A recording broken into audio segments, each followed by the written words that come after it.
You know, the job of the vice president has been called the worst job in the country. and I think for we're out of time, ladies and gentlemen. I think for some vice presidents that's been true, and I know that President Johnson, during my uncle's tenure, felt that he'd been sidelined, and I think Spiro Agnew and Gerald Ford felt the same way with Nixon. But then you had presidents like, you had Vice President like Dick Cheney, who seemed to be actually running the country, and then you had these, relationships with... Not very well, it turns out. With... we agree on that.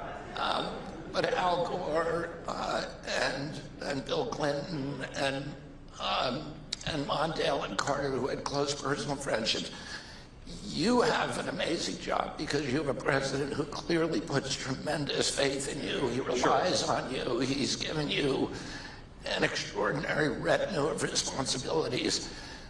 Talk a little bit about how your relationship with the president has evolved. Yeah, that's a great question. It's clear to all of us in the cabinet how much affection that he has for you and how much he relies on your wisdom. Well, it's interesting. You're exactly right that the job of vice president is incredibly contingent on the president that you're serving under. And you could have a president who effectively just passes off big swaths of responsibility. You could have a president who delegates. You could have a president who has no trust in their vice president, Kamala Harris, and so it doesn't go very well for that particular vice president.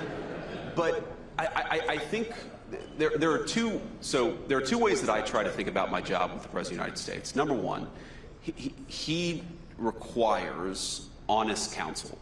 In other words, if I have an opinion on something, whether I agree or disagree with the administration position, it's really, really important that I talk to the president about it. He doesn't want yes men, and I think it's one of the reasons why you guys have a great relationship is because you're always thinking about how can I actually give the president the best counsel. But then the second thing is when the president makes a decision, your job is to execute. It's not to run to the papers and say, well, actually, I disagreed with this decision, or run to the Congress and badmouth the administration. It's to execute.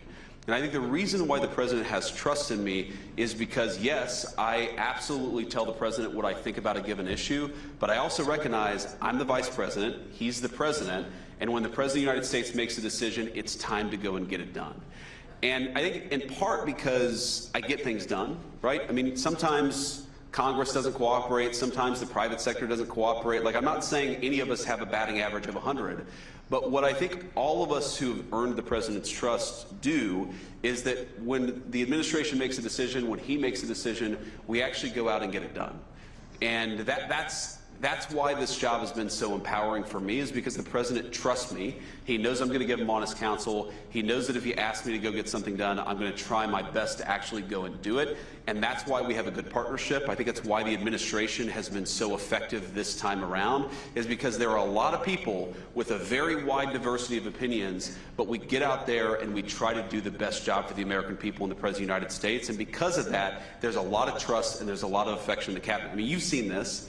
I've seen this. But when we're sitting in there and the cameras are off, and we're just talking about an issue, there is a deep level of affection and trust between all the senior members of the team.